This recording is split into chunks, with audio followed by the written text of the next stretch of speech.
Hello, Tech Pros, episode 120. To trust your own basic goodness, to trust that you are someone who wants to make a contribution to your life, to have a happy life yourself and to contribute to the happiness of others. Welcome to the podcast where I chat with professionals who are getting the job done using technology 7 days a week. Each week we start with Motivation Monday. Tuesday is about productivity, Wednesday, leadership, Thursday, technology, Friday, people and communication, Saturday, entrepreneurship, and Sunday, being unplugged. All right, let's get started. Hello, Tech Pros. This is Chad Bostic, and I'm excited to introduce our featured guest today, Indigo Ocean Dutton. Happy Monday, Indigo. Happy Monday to you as well. Are you ready to hit this entire week with a high level of energy and enthusiasm? Every day. Every day, not just on Monday. Awesome. Indigo Ocean Dutton, MA, is a community leader at Conscious Professionals Community for Professionals for Color, the host of Conscious Business Leaders TV, and business strategy consultant at Awaken Business Consulting. She's also the founder of the Phone Buddies online peer consulting community and author of Being Bliss. Her degrees include a BA from Brown University in International Commerce and an MA from the California Institute of Integral Studies in Counseling Psychology. She has served on the boards of several nonprofits serving youth and also taught meditation to incarcerated teens. Her deepest commitment is to contribute to our social evolution as beings of love made physical. Indigo, thank you so much for joining me on the show. Man, you're a rock star. You're doing so many things. You got TV shows, you got books coming out. You're doing it all. Productivity is my way of playing. I like to think of life as a productive play date.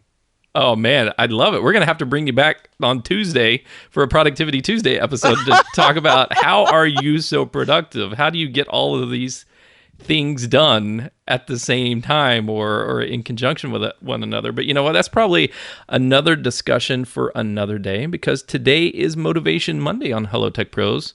And, like I said at the beginning, it's all about getting fired up and firing up those of us around us. Sometimes we are good. You and I are great. We got a lot of energy today. But maybe there's some folks in the audience that are just not feeling it, man. They just didn't want to get out of bed this morning, let alone go to work and do all the things that are required.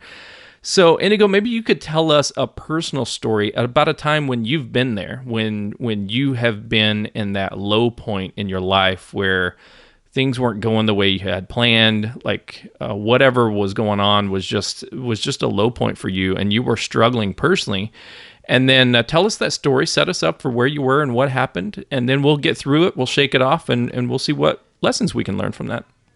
Yeah, interestingly enough, I could give examples of that from 3 different periods in my life because, unfortunately, I had that happen 3 different times. My childhood was a really unhappy childhood. And so sort of coming out of that, I had to first make that first shift. And, I wound up going to an Ivy League college and, wound up getting a really great degree. But I was really depressed during all that time because I had been taught to hope for happiness, but I had not been taught to experience happiness. And, my family meant really well by me. They were trying to create the best future for me.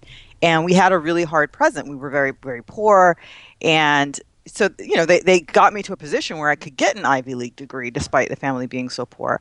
But I still just didn't know how to live a happy life. And so that kept coming back to haunt me. I kept being very, accomplished in a very external way, but feeling no actual happiness. And so there were several times when I had to make transitions in my life just to be able to keep going because it just wasn't working. But I think that the example that I could give that your listeners could probably most relate to is a little more recent. It comes from just a few years ago.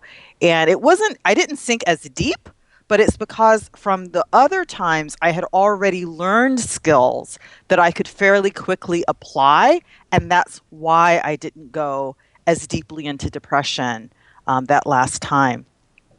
So basically what happened was, so I had my own corporate business technology consulting firm for several years.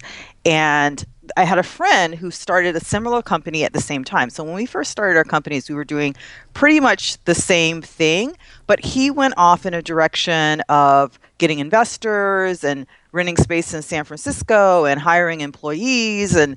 and having, that route. I went Right. the route of working from home, hiring independent contractors who were all around the world. They were all working from home and assembling them on a project by project basis.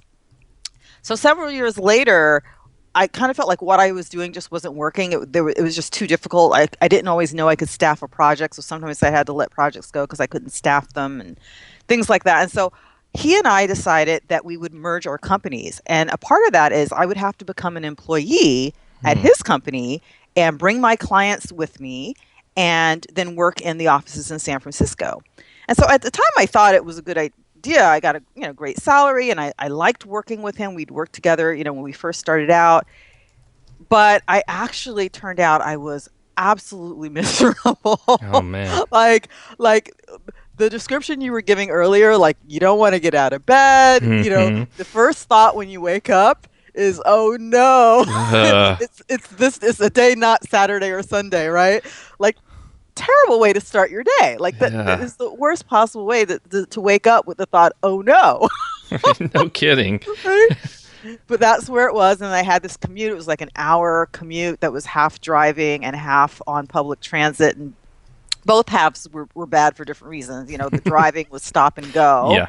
And, public transit is it can be a somewhat grody experience. It can be. And depending on where you are. And in this case, it was just like really kind of filthy. I didn't even really want to step, I didn't even want to really step on the path and everything. So, there's that, kind of experience where you're not really enjoying your days, right? And then on top of it, suddenly I had clients where I hadn't sold that client. And so they weren't necessarily projects that I would have chosen for myself, but they were being assigned to me now. So after just a few months, I realized like this is not for me. I'm not happy. But the problem was I'd given them all my clients. So I no longer could just go back to my own business. I had no clients. Mm. And so now I needed the job. And which I think is, regardless of how you came to a job, what path, once you get there, you need the job to support yourself, right? Right. And so Yeah. people can feel kind of trapped. So drawing upon my skills from the past, and in the past, I would have felt trapped because of the financial situation. But instead, I learned from the experiences about how I had turned things around a couple of times before to make it a spiritual solution. Instead of trying to change the external circumstances directly, I worked on changing my internal state, which Mm. is a psycho-spiritual relationship. It's how I'm relating to my emotions, which is my filter, my how I can intuit how my spiritual being is communicating with me, how it's trying to lead me with its greater wisdom. You know, I think Einstein would often say when people say, "Well, where does your genius come from?" And he would say, "It comes from imagination." And what he would call imagination, I would call intuition. And so I tapped into that. And so what I would do is every single day, I would intentionally catch my mind going to any negative story about my situation and I would turn it around. I would say, okay, so this is true. This client, they never answer my questions. This project is not progressing. But you know what? I know that somehow it's going to work out. I know that somehow they are going to be satisfied with this project and something good is going to come out of this. I don't know what, I don't know how, but I trust that it will. Or it might be, while I was kind of sitting at the desk, I would have on earbuds and I would be listening to like motivational recordings through the earbuds. And Yeah. I couldn't listen and I couldn't listen that closely to every single word because I was having to work. But Right. it was just the kind of the vibration, like when people are motivational, like they vibrate with that. And so even just the sound of their voice, just kind of, you absorb it.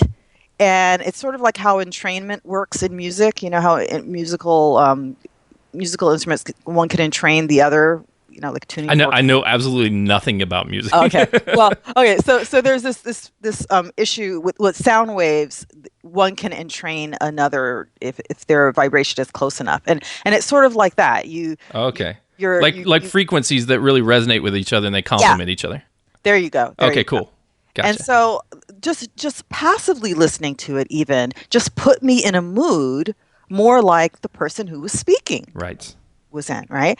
And so I did this, and it's just other little things like that. I would make sure that I would always take my lunch break, and I would, make sure that I went outside, even if it was cold. I would just make sure that I at least walked around the block and got my energy moving, got myself breathing fresh air, got, what little sun there was on my skin. Like these kinds of things. I took full responsibility for feeling good now regardless of my inability to change this situation to become something that would be easier for me to feel good. Yeah. And Mm. within a month, so it's almost miraculous, right? Within a month of my doing that, things changed around me that I could never have planned out or anticipated or made happen. And the final result was that I was able to take only the clients that I wanted, to work from home, and to name my price, Wow. which was $95 per hour. And so then the next 6 months, I was able to do that. I took only 3 clients with me. I was working from home. I was able to rebuild my own consultancy within that period of time, so that by the time my projects ended with their clients, I was back to being self-employed again. Man, that's awesome. It's so incredible when things just kind of work out, and the reason that they worked out, who knows? Who knows why all these particular things came together, but what's critical for me and for this particular story in my opinion is the fact that you made a conscious decision to just be positive and to just stay happy and to take ownership of your own emotions and be like, you know what?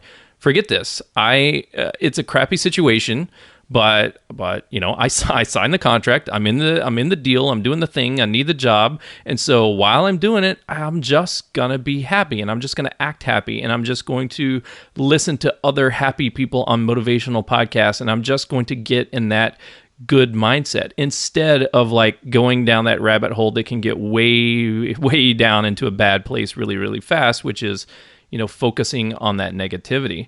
So I think that's a wonderful outcome and a wonderful contribution of just being happy. And then when things turn around, it will turn around a lot better, a lot more amazingly than you could have planned or hoped for. But what was the biggest takeaway that you had from this particular situation? Well, it really was that you can change your external circumstance more quickly and more profoundly and more effectively by changing your internal circumstance. And that is so counterintuitive to people because, here we are, we've got, our 5 senses, and everything about us is attuned to perceive the world and manipulate the world through those 5 senses. So when you say, well, guess what? The way you can be most effective is not even using those 5 senses.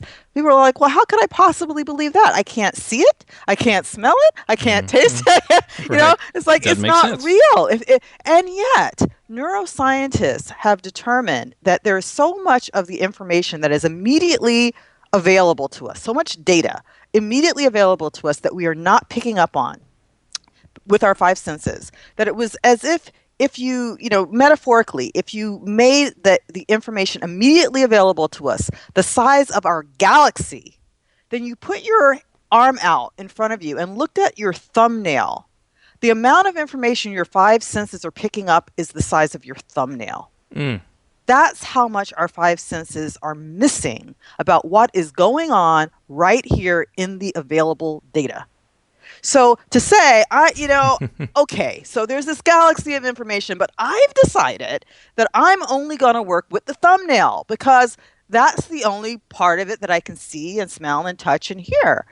And that it's just so illogical. And yet we do it because it's what everyone around us is doing it. And it's an unconscious assumption. We don't even examine that we're doing it. You don't even realize we're doing it because we don't see the possibility of doing something else. So good. So, I come from a background of I'm very technical and I'm very like analytical with the data. And so if I have all that galaxy of data available, I want to play with it. I want to look at it. I want to study it. I want to pivot it. I want to break it up into charts, and I want to really, really, you know what I'm saying? I want to get really, really nerdy with that data and spend a lot of time focusing on it. And then come to some kind of conclusion after I spent years and years, breaking it down and deciphering it. The only problem is, unfortunately, because we can't pick it up with our five senses. Yeah, we can't do anything with it like that. Mm-hmm. It's more like how we relate it to the law of gravity before we actually identified the law of gravity. Once we identified the law of gravity, scientists could get a spaceship to the moon, right? Right. Yeah. But even before we could work it out as a theorem where we could manipulate the laws of gravity, you knew not to jump from a really great height, right? You knew that much. You knew that things weren't going to work out well if you jumped off a cliff.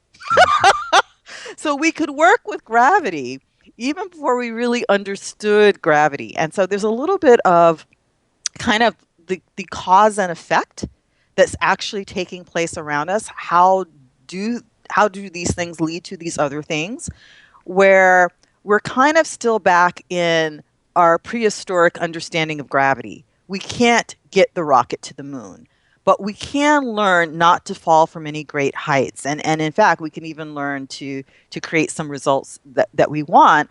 We just can't fully explain the entire chain of cause and effect yet. How do we process that? How do we do it in a way that it's repeatable and it's positive going forward, right? Because we can say, okay, studies show that when people jump off a cliff, they go splat, and so we should not jump off a cliff. Yet we want to take these leaps of faith, right? Where, hey, things are bad right now, but I'm going to trust in the universe. I'm going to trust in a higher power, whatever it is. I'm going to trust in myself, that as long as I stay positive and I stay in this state of connecting to my emotions and all that kind of stuff, that if I keep moving forward, if I keep doing the things that I'm supposed to do and keep a hopeful mindset, then things will work out. It's really difficult to make the transition, but once you make the transition, it gets a lot easier. and the reason it's difficult to make the transition, of the examples, you could say, well, I trust in this, I trust in this, I trust in this. The one you've really got to trust in is yourself. Mm. And the tricky part is you're so powerful that you're actually making the rules for yourself. So whatever you believe, you're actually going to prove yourself right. So if your way of believing is that the only way to affect your external reality is to directly manipulate it using your five senses, then you really are sort of cut off from the insights and the inspirations and the imaginative, flashes of inspiration to do this right now. You get cut off from all of that. And so now you really are reduced to a situation where the only way that anything ever does work out for you is with hard work, perseverance, sacrifice, suffer through it. Those are your rules, and you wind up having to play by them. Mm. But if you can make, and I'll talk more about this in a second, but if you can, about how you make this transition, but if you can make the transition into saying, you know what, let's try something different here, see how it goes. Let's try not manipulating the external situation and deciding that I'm going to just go ahead and be happy now. What I want is happiness. What we all want is happiness.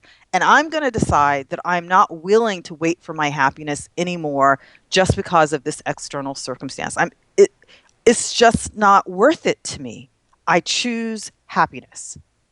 And when you make that decision, all you have to do is keep making that choice and let the happiness you experience in that moment be the payoff. It's not trying to manipulate something else. It's not trying to use happiness to create some future condition. It's not trying to manipulate your external circumstance by using your internal circumstance. It's simply saying, the point of this is happiness, and I claim it now, regardless of anything that, may be an invitation to be unhappy.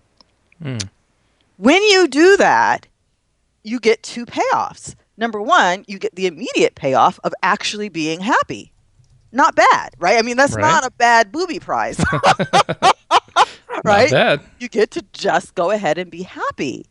And then the second payoff is, it just so happens that because you are that powerful, because your expectation is creating a large part of what your external experience is being shaped to be, you're being just kind of guided by your inspiration, to paths that are easier and easier and easier to get the things that you want. Then the external circumstances do change, and they can change very quickly. And I've not only seen this in my own life, I've taught this to a number of other people, and I've seen it in their lives too. And they come to me with these amazing stories, and I'm no longer amazed by them, because I've just heard so many stories that when you get to the point that I'm at, it's really easy to believe in this, because it works this way so much that, I don't even really use the word miraculous anymore. I use it with quotes, because the miraculous is every day. That's awesome. So, Indigo, this stuff is very kind of ethereal and very, I know there's a lot of super analytical, like, data people like I have been in the past that are listening to the show going, yeah, but in this case, or that doesn't always work because of X, Y, Z. So in just a moment, I want to ask you about, like, how we can put ourselves in the state, like, really get to that place of not just acting happy and faking it, but really, really being happy in a crappy situation. But first, we're going to take a quick break and thank our sponsors. This episode of Hello Tech Pros is sponsored by Minio Cloud Storage. Minio is a cloud object storage server for developers and DevOps written in Go. The Go programming language is the emerging language of choice for modern cloud infrastructure projects, and it allows Minio to be highly concurrent and lightweight. Minio is Amazon S3 compatible, built with microstorage architecture in mind, but at its heart, Minio is simple, scalable, and supported by a passionate developer and user community. In episode 89 of Hello Tech Pros, I talked with A.B. Periasamy, one of the founders of Minio, about the importance of community support and recruiting software developers who are as passionate about their product's code as artists are of their art. Check out that episode at hellotechpros.com/89 and check out Minio Cloud Storage at minio.io. That's minio.io.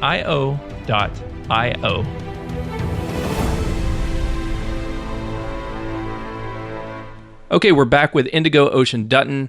We've been talking to Indigo, who is the host of Conscious Business Leaders TV and also the author of Being Bliss. We've been talking to Indigo about, this idea that if you can just be happy in whatever circumstance you're in, you can force an outcome. You can change this external circumstance around you just by simply deciding that, you know what, I'm just going to be happy. Forget it. It doesn't matter how bad the situation is at work, at home, in life, whatever's going on. I'm just going to smile and I'm going to be a happy person. And by instead of relying on those external senses to influence our internal situation, we're going to change our internal situation, which is going to have an effect on the external. But Indigo, that's difficult to do, right? Until you get very practice at it, it's hard to take that first step. When you're in a position where you hate your job, right? You're in a crappy position. Your boss just stole all your clients. Your ideas are getting shut down. Now you don't have the freedom to go work your hours that you want to work. Whatever situation is going on, to be able to say, you know what, forget this. I'm just going to be happy. I'm going to act happy. I'm going to live a happy life, and then wait for the external things to change. So what can we do, like tactically, physically? What can we do to just start being happy in these bad situations? Well, the first thing is you have to make the commitment, because what you can't do is play two different games at once. You're kind of playing the hard work, perseverance, sacrifice game, and Hmm. that's what creates the things that you want. And you're kind of playing the no, life is meant to be enjoyed. Things work out better for me when I enjoy it. You've got two different belief systems running, and you're kind of flipping back and forth between the two. That doesn't work very well. Mm. But so the first, you need to make the commitment that the perseverance thing, I've hit rock bottom with that. The sacrifice, the suffering, the pay your dues, I've hit rock bottom, and it's time to turn this thing around. And I will not continue on this path. It's not good enough for me. Mm. Until you make that decision, it's just like someone recovering from any kind of belief system. The common example people use is alcoholism. That's the one that people are most familiar with, which is it's really a belief system. A habit is a belief system, right? Um, and people have to hit a rock bottom where they say, I can't go on like this. And that's what it takes to make the radical change of the way that you perceive the world and the way that you move through the world and the way that you make decisions that we're talking about. And for me, that happened when I got to a point where I had fixed every single little part of my life. Like I spent so long just trying to work on this area and this area, where I lived, where I worked, who I was dating, all these different things I was trying Hmm. to fix.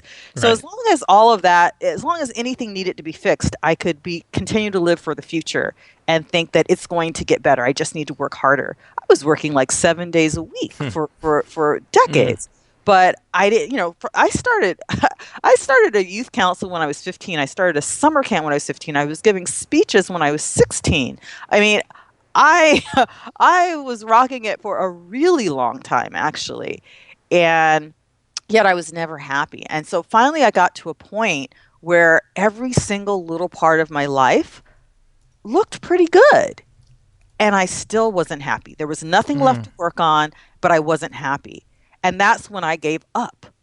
And so for me, giving up was the beginning of my real life, because then I had to try something different. And I thought, well, I have nothing to lose because this isn't working. So let me try this other thing I've heard about, where you just try to feel good all the time. If you listen to Wayne Dyer, he says, like, there's only one commitment you need to make, and that is to feel good as much as possible. I want to feel good. I want to feel good. No matter what is happening, just keep telling yourself, okay, but I want to feel good. So it sounds like the Indigo of the past, when you were 15, 16, you were this champion that's out there like, hey, there are problems in the world and I'm going to solve them. And you started working and working and working. And then as you found success, then you identified another problem and started being a champion for that, and just really like applying yourself into all these areas, and then giving into Ivy League school and just, rocking that out and getting all these degrees and stuff like that. Is it, and then later you decided, you know what, you're, after solving all these problems, after working on all these things, you're unhappy. Why do you think, what was the root of you, of Indigo, just being unhappy, even though you were creating a lot of what other people would call very success, a lot of Hmm. success you were creating in Yeah, your education and in your life and in your contributions to society? Why were you still unhappy? because I had never been taught how to experience happiness. I had Mm. only been taught how to hope for it. Mm. And hope is a thought, but happiness is an emotion. It is an experience. Hope is an idea about the future. And so I always had an idea of a better future. And that pulled me through when my present was really unhappy, when I was physically hungry and cold and worried. Everyone around me was worried about how they were going to pay the bills. Growing up as a child in that kind of an environment, there's a lot of just immediate physical suffering. And so you train yourself to survive it with hope, Hmm. with an idea that the future is going to be better than my present. But there comes a time when now you're the grown up and this is your life. And regardless of what came before, it is your responsibility to choose happiness now. And if you don't do it, you don't get it. It stays a future hope for the rest of your life until the moment comes when you decide no longer. I choose my happiness now. So, Indigo, the biggest thing that I got out of this discussion was that we really have two choices, right? We have two games that we can play with our internal self. And that is, the first one is that, work hard, sacrifice, persevere, do the deed no matter what it takes, and just give it all you've got, and you'll either someday be happy or you'll die trying. Or the game that's just enjoy life and just enjoy the experience of just I'm happy to be alive. I'm happy to be here. There's so many things that I can be grateful for. So I'm going to focus on that positivity. But what would you like the audience to walk away from this podcast knowing or doing? So sum it up with your final words of wisdom for the audience, the best way that we can connect with you, and then we'll say goodbye. I would say that the most important thing is to trust yourself, to trust your own basic goodness, to trust that you are someone who wants to make a contribution to your life, to have a happy life yourself and to contribute to the happiness of others. And when you give yourself a chance to live life for the journey, when you see that life is nothing but the journeys, that the destinations always come and go, and there will always be another destination. So you can't live for the destinations. You have to live for the journey. And the happiness along that journey, when that becomes your number one priority, you will create more. You will be more prolific in what you create. The impact of what you do will be greater. You will not only be happier, but you will contribute more happiness to the lives of everyone around you. You will come up with solutions to problems where you didn't even realize that there was a problem because you didn't even have the bandwidth to be able to see the world that way. You will get to live a bigger life, and it will be more fun. That's awesome. Payoff. Yeah. And you get it when you choose it. There is nothing being denied to you that isn't being denied by you. Man, that is so deep. Where can we find you? Where can we find more information about you? Well, if you want to learn more about these things, I would love for you to either get my book, Being Bliss, which is on Amazon or Barnes & Noble, or I have another book, which is Micro Habits for Major Happiness. So it's about how you change your habits. It's more, from my counseling background. So depending on whether you lean more towards the spiritual side of it or the psychology side of it, one book or the other would be better for you. And I love for people to connect with me on Twitter. So I'm, at Indigo Ocean. So please reach out. Awesome. Indigo, thank you so much for joining me on Hello Tech Pros today. I really value just your happiness and your smile and your voice and your story and your motivation. And I just really appreciate you coming on the show to talk to us today. Oh, thank you. It's been a pleasure. You bet. Tech Pros, just focus on this, man. You have two choices, to be happy or to hope for happiness in the future. I choose to be happy right now today. I choose to take this happiness throughout the rest of the week and just be happy. No matter what happens, I'm going to be happy. I hope you're happy too. You've been listening to Indigo Ocean Dutton, and I'm Chad Bostic. Two happy people. And until next time, take care. The show notes page for this episode can be found at hellotechpros.com/120. Do you use Slack for team communication? Join the Hello Tech Pros Slack channel at hellotechpros.com/Slack. If you enjoyed this episode, please leave a review, subscribe to this channel, and check back tomorrow. This has been Motivation Monday, but tomorrow my featured guest and I talk about productivity. On Wednesday, leadership, Thursday, technology, Friday, people and communication, Saturday, entrepreneurship, and Sunday, being unplugged. Then next week, we start it all over again with Motivation Monday. And I'll talk to you tomorrow.